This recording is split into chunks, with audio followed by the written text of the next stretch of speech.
اللہ الرحمن الرحیم۔ ناول کی دنیا میں خوش آمدید۔ کیسے ہیں آپ سب؟ اللہ کرے کہ آپ سب ٹھیک ہو۔ میری طبیعت تو ٹھیک نہیں ہے، میری طبیعت خراب ہے ان دنوں، اسی لیے ایپیسوڈ اپلوڈ کرنے کی میں بہت کوشش کرتی ہوں، لیکن مجھ سے بولا نہیں جاتا، میری سانس پھول جاتی ہے، تو میں ریکارڈ کرتی ہوں تھوڑا، پھر مجھ سے بولا نہیں جاتا، پھر میں چھوڑ دیتی ہوں۔ تو ابھی میں بہت مشکل سے ٹرائی کروں گی کہ کم سے کم آدھے گھنٹے کا ایپیسوڈ تو میں نہ اپلوڈ کروں۔ تو جس نے میرے چینل کو سبسکرائب نہیں کیا تو یہ چیٹنگ نہ کیا کرے، جلدی سے چینل کو سبسکرائب کریں اور ویڈیو کو لائک بھی کیا کریں۔ تو چلے سٹارٹ کرتے ہیں اب۔ اورحان کو دیکھ کر آنکھ مارتی وہ میسی جوڑے کے اطراف میں بکھری لٹیں ٹیک کرتی اٹھ کھڑی ہوئی۔ مہرون لپسٹک سے رنگے لبوں پر دل جلانے والی مسکراہٹ تھی۔ ایرا کو ساتھ لیے وہ کار کی ڈرائیونگ سیٹ پر آ بیٹھی۔ کچھ ہی دیر ڈرائیو کرنے کے بعد اس نے یونیورسٹی کے باہر کار روکی۔ ایرا اتری تو وہ کار ریورس کرتی وہاں سے آفس کے لیے نکل گئی۔ اس کے جانے کے بعد ایرا نے گیٹ کی جانب قدم بڑھائے۔ گراؤنڈ سے گزر کر وہ اندر کوریڈور میں آئیں۔ کلاس میں بیگ رکھ کر وہ کوریڈور عبور کرتی یونیورسٹی کی پچھلی طرف والی گراؤنڈ میں آ گئی۔ اس نے آس پاس نگاہ دوڑائی، شاہ رخ کو وہاں پا کر اس کی نیلی آنکھوں کے کان چمک اٹھے تھے۔ چھوٹے چھوٹے قدم اٹھاتی وہ اس کے برابر گھاس پر بیٹھ گئی۔ ہائے سویٹی، شاہ رخ نے اسے سر تا پیر دیکھ کر کہا۔ ہائے، ایرا آہستہ سے بولی۔ وہ نروس ہو رہی تھی۔ کچھ ہی دن ہوئے تھے جب شاہ رخ سے اس کی دوستی ہوئی تھی۔ وہ شخص جس کے پیچھے یونیورسٹی کی لڑکیاں پاگل تھی، وہ اسے پسند کرتا تھا، محض اس سے بات کرتا تھا۔ یہ احساس ہی بہت خوبصورت تھا۔ خوبصورت لگ رہی ہو، شاہ رخ نے اس کے چہرے کو نظروں کے حصار میں لے کر کہا۔ ایرا سرخ پڑی تھی۔ تھینک یو، انگلیاں چٹکھاتی وہ نظریں جھکا کر بولی۔ وہ خاموش ہو گیا۔ کافی دیر تک جب وہ کچھ نہ بولا تو ایرا نے سر اٹھا کر دیکھا۔ تم ٹھیک ہو؟ اسے لگا وہ پریشان تھا۔ وہ کچھ پل خاموش رہا، پھر نفی میں سر ہلایا۔ بابا کے کچھ دشمن میرے پیچھے پڑے ہیں۔ وہ ایس پی حیان مجھے جیل میں ڈالنا چاہتا ہے، جھوٹے الزام لگا کر، لیکن وہ ایسا نہیں کر سکتا۔ کہتے ہوئے اس نے کنکیوں سے ایرا کو چونکتے دیکھا تھا۔ ایس پی حیان وہ کزن ہے میرے، وہ ایسا کیوں کریں گے؟ میں جانتی ہوں انہیں اچھے سے۔ وہ شاہ رخ کو یقین دلانے لگی کہ جیسا وہ سوچ رہا ہے ویسا نہیں ہے۔ شاہ رخ نے تیکھی مسکراہٹ سے اسے دیکھا۔ تم کچھ نہیں جانتی ہو، بہت معصوم ہو تم۔ اس کی بات پر ایرا الجھ سی گئی۔ کیا واقعی حیان بھائی؟ مہرون پنسل ہیل سے ٹک ٹک کرتی وہ کمپنی کی عمارت میں داخل ہوئی۔ امپلائیز پر ایک سرسری نظر ڈال کر وہ سفید کوٹ لٹک کر مغرورانہ انداز میں چلتی لفٹ کی جانب بڑھی۔ دوسرے فلور پر آ کر وہ لفٹ سے باہر نکلی۔ لیفٹ سائڈ ٹرن لینے پر وہ اسے آفس کے سامنے کھڑا نظر آ گیا۔ بلیک تھری پیس میں پینٹ کی پاکٹ میں ایک ہاتھ اڑسے دوسرے ہاتھ سے وہ فون کان سے لگائے کسی سے محو گفتگو تھا۔ عریشہ ناقدانہ نظروں سے اسے دیکھتی آگے آئی۔ تب تک وہ فون بند کر کے جیب میں رکھ چکا تھا۔ Good morning. Areesha good morning wish کرنے کی نیت سے اس کے پاس آتی بولنے ہی لگی کہ اس کا پیر اچانک ٹیڑھا ہوا۔ اس نے گھبرا کر بدر کا کوٹ پکڑنا چاہا۔ بدر نے ابروج کھا کر اسے دیکھا اور ایک قدم پیچھے ہٹ گیا۔ وہ گرتے گرتے بچی۔ اسے نظر انداز کرتا وہ فلور کا وزٹ کرنے لگا۔ وہ بھی دانت پیس کر اس کے پیچھے آئی۔ بدتمیز نہ ہو تو۔ بدر نے ایک جگہ رک کر اسے دیکھا۔ یہ دیکھو سب امپلائیز کس طرح کام کرتے ہیں، تم چند دن آبزرو کرو انہیں، اس طرح تمہیں کام کرنے میں آسانی ہوگی۔ عریشہ نے سنجیدگی سے سر ہلایا۔ حیرت در حیرت وہ پھر سے گویا ہوا۔ 20 منٹ کے بعد میٹنگ ہوگی، آؤٹ سائڈرز آئیں گے، تمہیں انہیں کنونس کرنا ہے کہ وہ ہمارے لانچ کیے پروڈکٹس مارکیٹ میں دینے پر تیار ہو جائے۔ کر لو گی تم؟ آخر میں وہ استہزائیہ نظروں سے اسے دیکھتا بولا تھا۔ عریشہ نے ترچھی نظروں سے اسے دیکھا۔ ٹرائی می، ازلی مغرور اور تیکھا انداز۔ میٹنگ روم میں سب اس وقت جمع تھے۔ بدر کے ساتھ عریشہ بیٹھی تھی۔ ان کے مقابل بزنس ڈیلرز اور باقی کمپنی کے سینئر سٹاف تھا۔ میٹنگ شروع ہو چکی تھی۔ صارفین آپ کے پروڈکٹس کیوں خریدیں گے؟ What is the speciality? مقابل نے پوچھا تھا۔ عریشہ کنکاری۔ مسٹر اویس، بزنس میں ایک چیز ہوتی ہے گڈ ول۔ الحمدللہ ہماری کمپنی ٹاپ 10 میں آتی ہے، اچھی شہرت اور نام کی بنا پر۔ صارفین جب کسی پروڈکٹ پر ہماری کمپنی کا ٹیگ دیکھیں گے تو وہ اس میں دلچسپی لیں گے، اور ہر کام دلچسپی سے تو شروع ہوتا ہے۔ دوسری بات ہے مارکیٹ ڈیمانڈ کی۔ ہماری کمپنی وہی پروڈکٹس لانچ کرتی ہے جن کی ڈیمانڈ زیادہ ہوتی ہے مارکیٹ میں، اور ڈیزائن اتنے یونیک ہوتے ہیں کہ یہ ڈیمانڈ دن بدن بڑھ رہی ہے۔ Company is at its peak, ہاں یہ لکھا ہے۔ سو ہمارا خیال ہے کوئی ہمارے ساتھ کام کر کے مایوس نہیں ہوگا۔ بدر ہاتھ کی مٹھی بنا کر لبوں پر رکھتا کرسی سے پشت ٹکا کر ٹانگ پر ٹانگ جما کر بیٹا اسے سن رہا تھا۔ مسٹر اویس نے سر ہلا کر گلا کنکارا۔ بالکل میں ایگری کرتا ہوں آپ کی بات سے، لیکن ضروری نہیں کہ ہر بار جیسا سوچے ویسا ہی ہو۔ کوئی اور کمپنی آپ سے اچھے پروڈکٹس لانچ کرنے لگے تو آپ کی مارکیٹ ویلیو گر سکتی ہے۔ ان کی بات پر بدر سیدھا ہو کر بیٹا۔ اس نے سنجیدہ نظر ان پر ڈالی۔ یہی تو چانس ہے۔ Business is the other name of risk. If there is no risk no business. اس نے گویا بات ختم کی تھی۔ میٹنگ ختم ہوتے ہی وہ آفس میں آ گئے۔ تو مانتے ہو پھر میری ایبیلٹی کو؟ وہ دنگ رہ گئے ہوگے تم۔ یا باہر کے شور کو اگنور کرو، بچے شور کر رہے ہیں گلی میں۔ وہ گردن اکڑا کر بولی۔ نیلی بلی سی آنکھوں کے کان چمک اٹھے تھے، لبوں پر قاتل مسکراہٹ غضب ڈال رہی تھی۔ بدر نے کوٹ میز پر رکھا اور کف لنکس کھول کر بازو کہنیوں تک موڑتا اس کی جانب رخ کر کے کھڑا ہو گیا۔ وہ گلاس ڈور کے ساتھ کمر ٹکا کر پیروں کا کراس بنائے کھڑی تھی۔ بدر نے افسوس سے نفی میں سر ہلایا۔ اگر ایک میٹنگ میں کامیاب ہو کر تم یہ سمجھ رہی ہو کہ تم میں بہت ایبیلٹی ہے یا تم بزنس وومن ہو تو منہ دھو رکھو۔ وہ میز پر ہاتھ ٹکاتا بیٹھ گیا۔ عریشہ نے ایک ادا سے لٹے چہرے سے پیچھے ہٹائی۔ دوبارہ دھو کر آئی ہوں، بے نیازی سے بولتی وہ بدر کو چڑیل لگی تھی بالکل۔ آج تو اس نے لبوں پر مہرون لپسٹک بھی لگا رکھی تھی۔ جتنی توجہ تم منہ پر پینٹنگ کرنے پر دیتی ہو، اگر اتنی ہی بزنس کو دو گی تو کام بن سکتا ہے۔ اس کے میک اپ زدہ چہرے پر طنز کیا گیا تھا۔ عریشہ تو سلگ ہی اٹھی تھی۔ بات اب اس کے حسن پر آ گئی تھی۔ تم بددماغ انسان میرے حسن سے جر جر کر مر جانا۔ چند قدم آگے آتی وہ تیکھے لہجے میں بولی۔ نیلی آنکھوں میں آگ سی لگی تھی۔ بدر تند چہرے سے اٹھ کھڑا ہوا۔ بہت ہوا تھا، بہت برداشت کر لیا اس نے اس جنگلی بلی کو۔ اس نے جھٹکے سے اسے کمر سے دبوچ کر قریب کیا۔ بہت بکواس کر لی تم نے اور میں نے سن لی۔ مت بھولو کہ میں باس ہوں تمہارا۔ اگر دوبارہ تمہاری زبان چلی تو میں تمہارا منہ نوچ لوں گا۔ بہت ہلکا لے لیا ہے تم نے مجھے۔ میں بدران شاہ ہوں، ایسے لہجوں کا عادی نہیں ہوں۔ اپنی حد میں رہا کرو تم، ورنہ تمہیں سبق سکھانے میں ایک لمحہ نہیں لگاؤں گا۔ اسے زور سے دبوچتا وہ اس کے چہرے پر سرد لہجے میں دہاڑا تھا۔ اس کا سفید چہرہ غصے کی شدت سے سرخ ہو رہا تھا۔ عریشہ نے ناک پھلاتے زور سے اس کی گردن پر ناخن مارے۔ بدر نے جھٹکے سے اسے دور دھکیلا۔ اس کی گردن پر جلن ہونے لگی تھی۔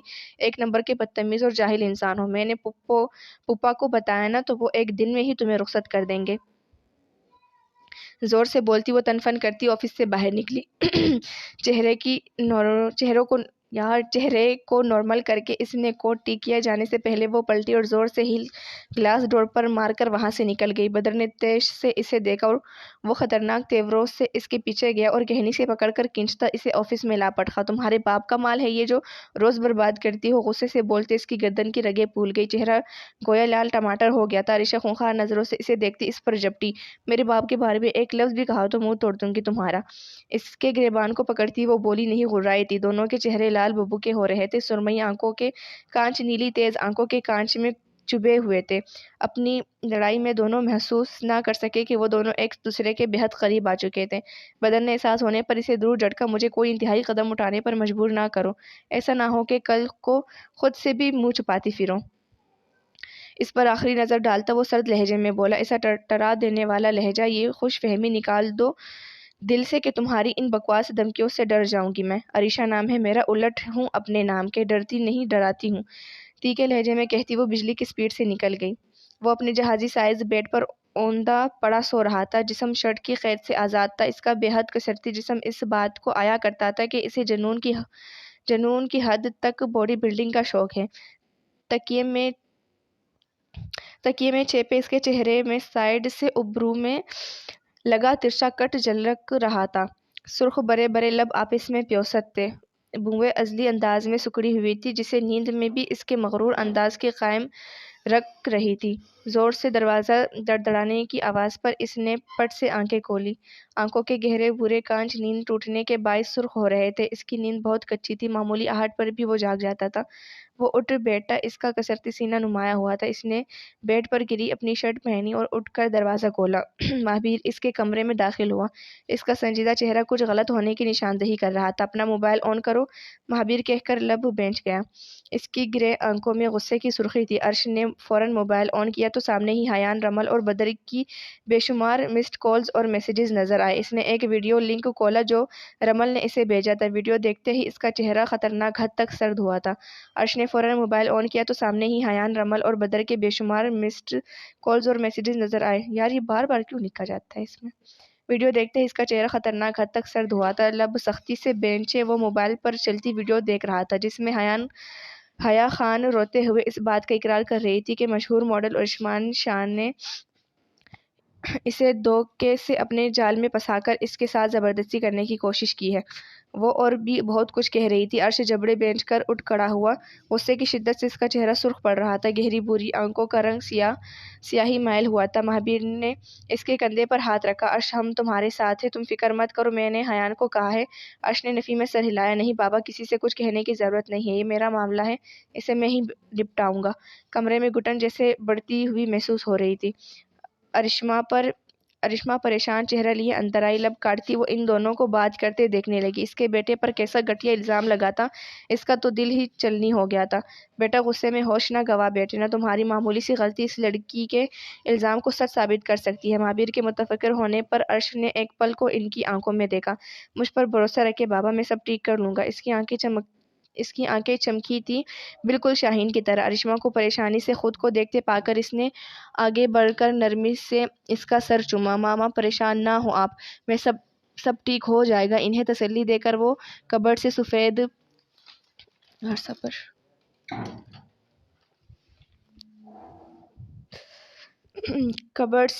پینٹ شرٹ نکال کر واش روم میں گھس گیا۔ 5 منٹ میں شاور لے کر جب وہ باہر آیا تو وہ دونوں جا چکے تھے۔ اس نے گلے میں عقاب کی آنکھ والا پینڈنٹ پہنا، اس کے چہرے کے تاثرات ایسے ہو رہے تھے جیسے وہ پلک جھپکنے میں ہر چیز تباہ کر دے گا۔ جلدی سے تیار ہو کر اس نے اپنی ڈیزائنر جیکٹ پہنی اور کار کی چابی لے کر آندھی طوفان بنا باہر نکل گیا۔ رش ڈرائیونگ کرتا وہ کچھ ہی دیر میں حیا کے گھر کے باہر تھا۔ گردن کو دائیں بائیں جھٹکتے اس نے آنکھیں سکیڑی، پیشانی پر لاتعداد شکنوں کا جال لیے وہ گیٹ سے اندر آیا جب ایک گارڈ نے اسے روکا۔ عرش نے آؤ دیکھا نہ تاؤ ایک زوردار پنچ اس کے منہ پر مارا جس سے وہ کئی فٹ دور جا گرا۔ اس نے باڈی بلڈنگ یوں ہی تو نہیں کی تھی۔ لاؤنج سے ہوتا وہ ایک ایک کمرہ چیک کرنے لگا جب ایک کمرے میں بالآخر وہ اسے نظر آ ہی گئی۔ مہرون سلک کی سلیو لیس نائٹی پہنے، لبوں پر دل چلی مسکراہٹ سجائے وہ اسے دیکھتی سیدھی ہوئی۔ آ گیا میلا بیبی کہتے ساتھ وہ کہکا لگا گئی۔ وہ خطرناک تیوروں سے اس کی جانب بڑھا، کمرے میں اٹھتی گلاب کی خوشبو تواتر نتنوں سے ٹکرا رہی تھی۔ حیا نے اطراف میں نظر ڈالی، کھڑکیوں سے پردے وہ پہلے ہی ہٹا چکی تھی جس سے یک ٹھنڈی ہوا اندر آتی اسے ٹرٹرانے پر مجبور کر رہی تھی۔ عرش نے خونخوار نظروں سے اسے دیکھا جو بیڈ پر نیم دراز سی انگڑائی لے رہی تھی۔ وہ جھکا، اس نے اپنے مضبوط ہاتھوں کی گرفت اس کی نازک گردن پر تنگ کر دی۔ حیا کی آنکھیں ابل پڑیں۔ کہا تھا نا مجھ سے دور رہو، میری ذات سے، میرے نام سے دور رہو۔ میں وہ مرد نہیں جو تم جیسی گھٹیا عورتوں کے دل لبھاتے ہیں، تلوے چاٹتے ہیں۔ بہت بڑی کوتاہی سرزد کر دی تم نے، چھوڑوں گا نہیں میں تمہیں۔ اس کی گردن دباتے وہ سرخ آنکھوں سے دیکھتا دہاڑا تھا اس کے منہ پر۔ اس کی کنپٹیاں لگ رہی تھی تیش سے۔ اپنے گلے پر اس کے ہاتھوں کی گرفت ہلکی ہوتی دیکھ کر حیا نے زور لگا کر اپنی گردن کو اس کے شکنجے سے آزاد کروایا۔ اس کے گلے میں بازو ڈال کر کھینچتی وہ بیڈ پر گرتی ہنسنے لگی۔ گردن پر انگلیوں کے نشان چپھ چکے تھے، سرخ نشان چپھ چکے تھے۔ جان غصہ چھوڑ بھی دو اب، ان لمحات کو محسوس کرو جو ہمیں میسر ہے۔ اس کے لبوں پر انگلی رکھتی وہ بہکے لہجے میں بولی۔ اس کے وجود سے اٹھتی خوشبو میں گہرا سانس لیتی وہ آنکھیں موند گئی۔ اس کی ڈھیلی نائٹی کا سٹرپ ڈھلک رہا تھا۔ عرش نے نفرت سے اسے دور جھٹکا۔ اس کی مکروا ہنسی دیکھ کر وہ آپے سے باہر ہو گیا۔ اس کا مضبوط ہاتھ اٹھا اور در پہ اس کے نازک گالوں پر نشان چھوڑتا گیا۔ حیا کی ساری خماری پل میں اڑن چو ہوئی۔ وہ جنگلی بلی بنی اٹھی۔ کہا تھا نا بدنام کر دوں گی تمہیں، تمہاری اسی ایگو اور اکڑ کی وجہ سے کسی مرد نے آج تک حیا خان کو انکار نہیں کیا۔ تم سمجھتے کیا ہو خود کو؟ وہ ہذیانی انداز میں بکتی گئی۔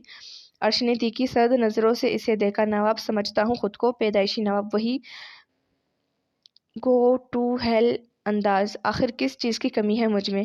دیکھو ایک بار غور سے، تم نے کبھی دیکھا ہو تو جانو کیسی آفت ہوں میں۔ حیا نے پینترا بدلا۔ حیا کی کمی ہے تم جیسی بے حیا لڑکی میں۔ نفرت سے پنکارتا وہ پلٹ گیا۔ میرے کردار پر انگلی اٹھا کر تم نے بہت بڑا گناہ کیا ہے۔ اب دیکھنا میں کس طرح تمہاری انگلی سمیت تمہارا ہاتھ توڑتا ہوں۔ ٹٹرتے لہجے میں کہتا وہ جا چکا تھا۔ پہلی بار حیا کی ریڑھ کی ہڈی میں سرد لہر دوڑی تھی۔ کمرے کی فضا میں گلاب کی خوشبو اب تک رچی ہوئی تھی۔ پردے ہوا کے زور سے پڑپڑا رہے تھے، وہ یوں ہی ساکت بیٹھی تھی۔ کچھ ہی دیر میں اس کے موبائل پر نوٹیفیکیشنز آنے لگے۔ اس نے کانپتے ہاتھوں سے موبائل آن کیا۔ اسے کئی لوگوں نے عرش کی لائیو چلتی ویڈیو میں ٹیگ کیا تھا۔ وہ کہہ رہا تھا، ارشمان شاہ، جانتی ہوں گے مجھے آپ سب، ملک کا ایسا ٹاپ ماڈل جس نے کسی لڑکی کے ساتھ آج تک کام نہیں کیا۔ سوچنے کی بات ہے جو انسان خواتین کو دیکھتا تک نہیں، اس کے ساتھ کام نہیں کرتا۔ آپ لوگوں کے مطابق گرلز الرجک، وہ یوں اچانک ایک جانی مانی ماڈل حیا خان کے ساتھ تعلق بنائے گا، پھر اس کے ساتھ زبردستی کی کوشش کرے گا تاکہ وہ اسے میڈیا پر بدنام کرے۔ کیا یہ بات آپ کی عقل میں سماتی ہے؟ مجھے کبھی حیا خان کے ساتھ سپورٹ کیا گیا؟ اب میں بتاتا نہیں بلکہ آپ کو سناتا ہوں حقیقت کیا ہے۔ ایک منٹ۔ اس نے موبائل پر ایک آڈیو پلے کی جس میں حیا اس سے نامناسب مطلوبات کر رہی تھی، جس کے جواب میں عرش نے اسے بری طرح دھتکارا تھا، جس پر حیا نے اسے بدنام کرنے کی دھمکی دی تھی۔ آڈیو بند کرتے عرش تیکھا سا مسکرایا۔ اب جان گئے ہوں گے آپ سب۔ بہت شکریہ جنہوں نے مجھے اس سچویشن میں بھی سپورٹ کیا۔ Love you all. ویڈیو بند ہو چکی تھی۔ حیا کا چہرہ لٹے کی مانند سفید پڑ گیا، جس سے سارا خون نچڑ گیا ہو۔ کبھی کبھی انسان اپنے بنائے گھڑے میں خود ہی جا گرتا ہے، جیسے وہ منہ کے بل گری تھی۔ سفید اکڑی شلوار قمیض میں خوشبوئیں بکھیرتا وہ اپنے آفس میں کام کر رہا تھا۔ الیکشنز قریب تھے، اسے پوری امید تھی کہ وہی جیتے گا۔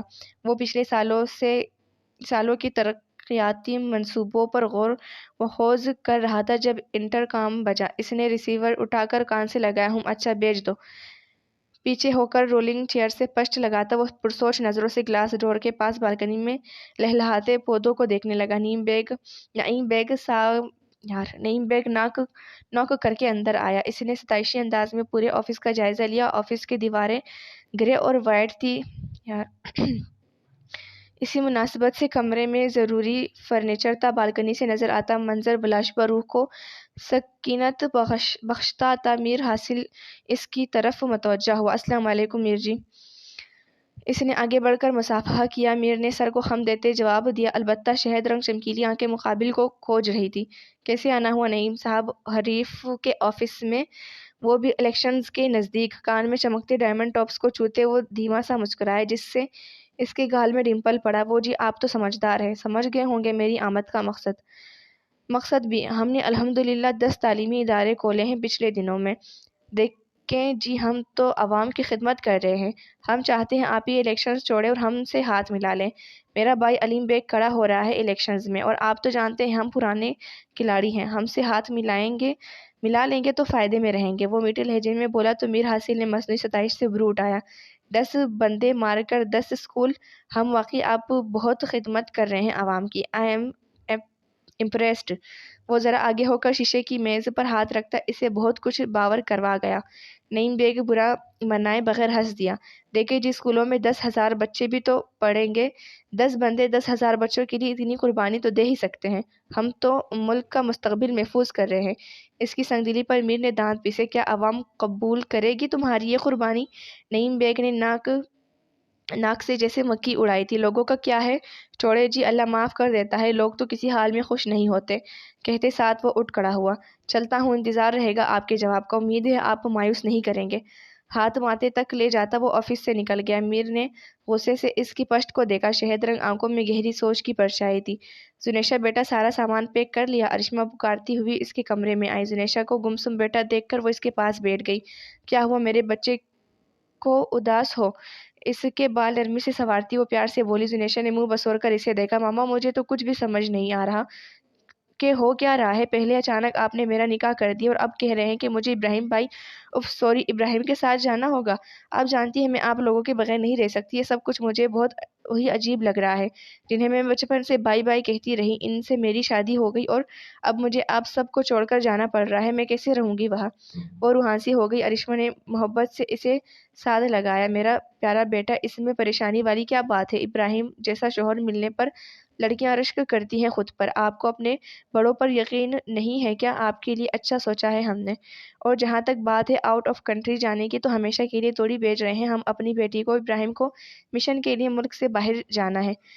مشی چاہتی ہے کہ آپ اس کے ساتھ جاؤ، اس کا خیال رکھو۔ اس طرح آپ دونوں میں بھی انڈرسٹینڈنگ ڈیولپ ہوگی۔ دل چھوٹا نہیں کرتے، میری بیٹی تو بہت سمجھدار ہے نا۔ وہ پیار سے اسے سمجھاتی گئی۔ زنیشا نے سمجھتے ہوئے سر ہلایا، تو اسے ابراہیم بھائی کا خیال رکھنا تھا۔ اف اللہ، اف اف، اتنی پکی عادت ہے کیسے جائے گی؟ وہ روحانسی ہوتی سوچنے لگی، اوپر سے ابراہیم کی بدی نظریں، کیسے رہوں گی میں ان کے ساتھ؟ وہ لب کاٹتی سوچنے لگی۔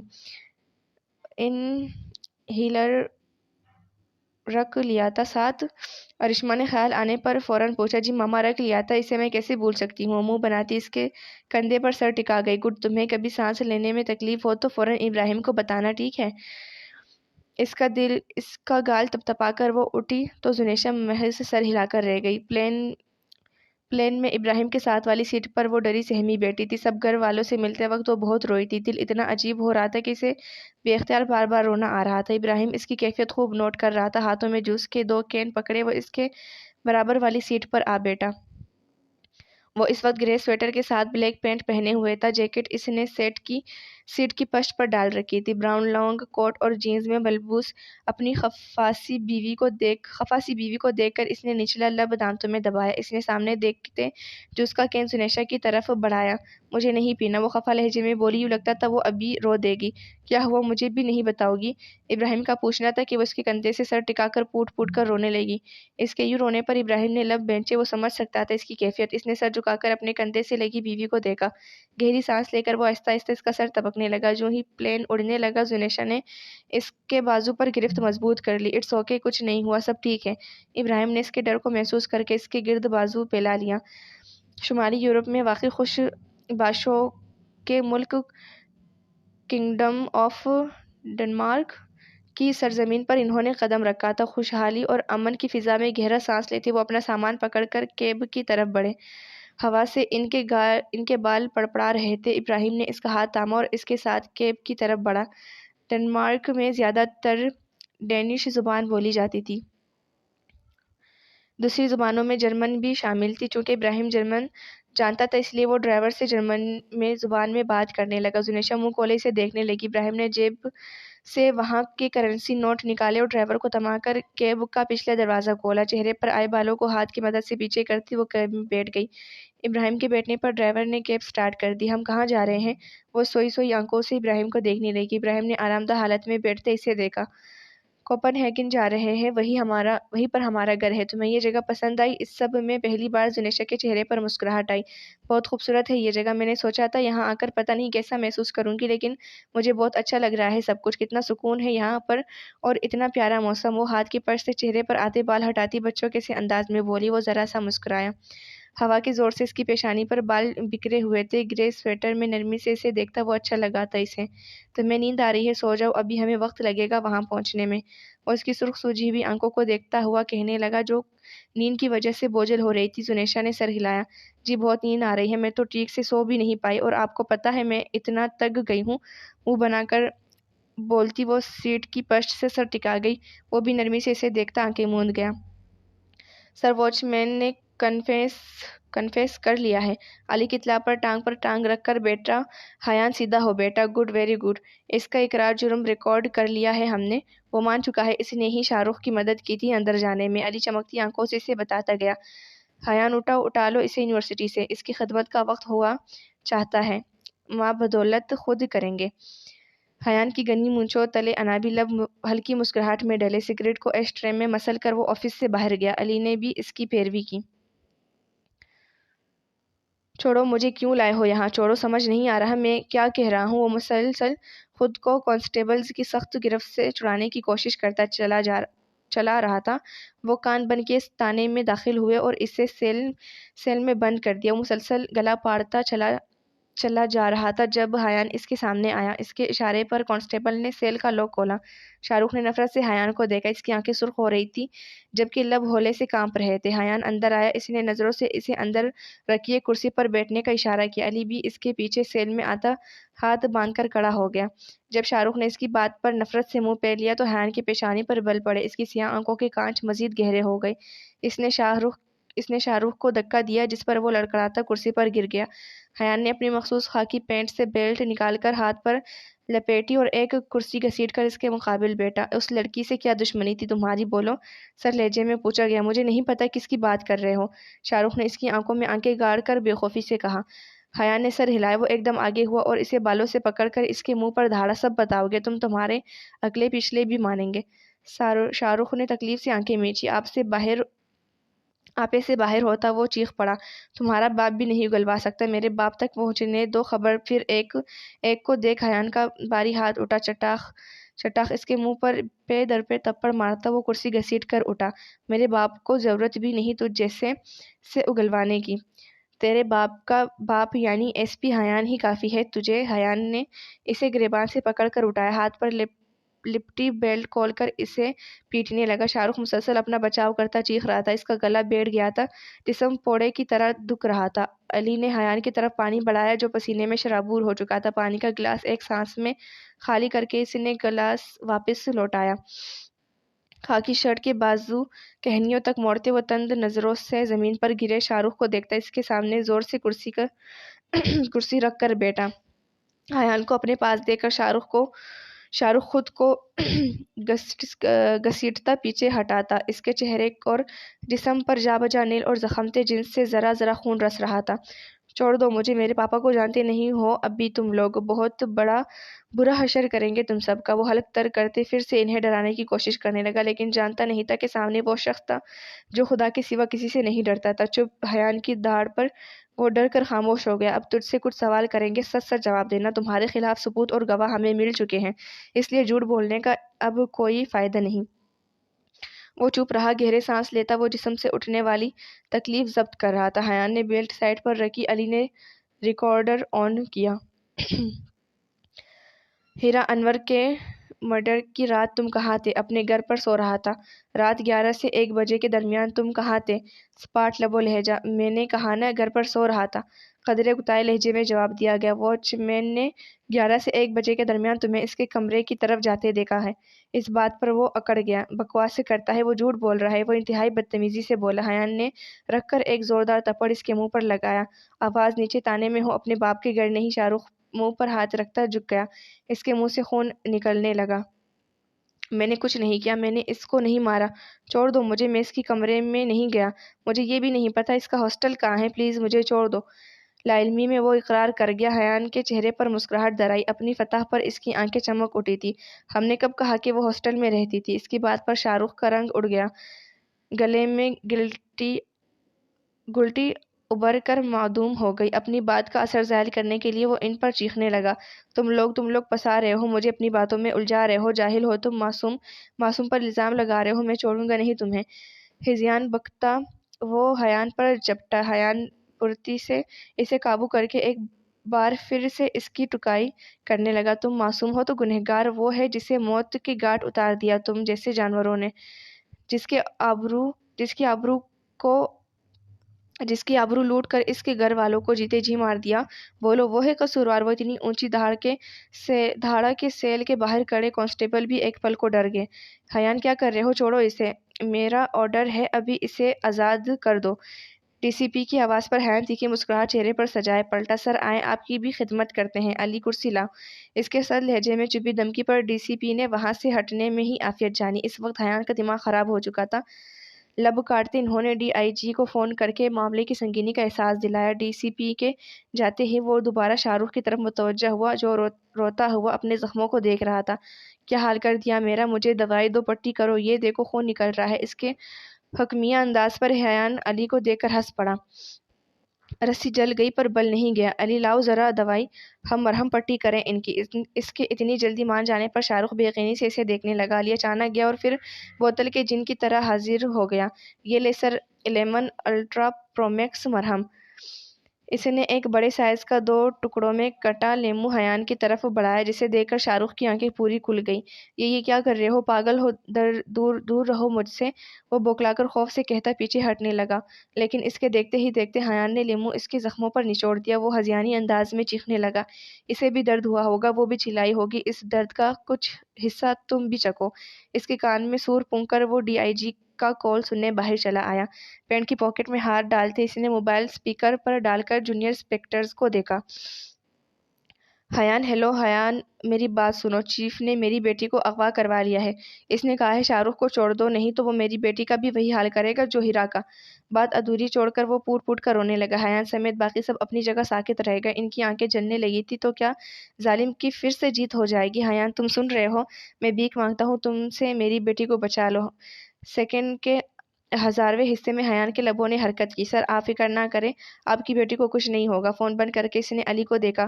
چھوڑ دو اسے، اس کے فیصلے پر سب نے بے یقینی سے اسے دیکھا تھا، لیکن سر علی نے کہنا چاہا، شٹ اب، جتنا کہا ہے اتنا کرو۔ حیان کی درستگی سے کہنے پر وہ لم بیچ کر سر ہلاتا باہر آ گیا۔ اسے چھوڑ دو، سر کا آرڈر ہے۔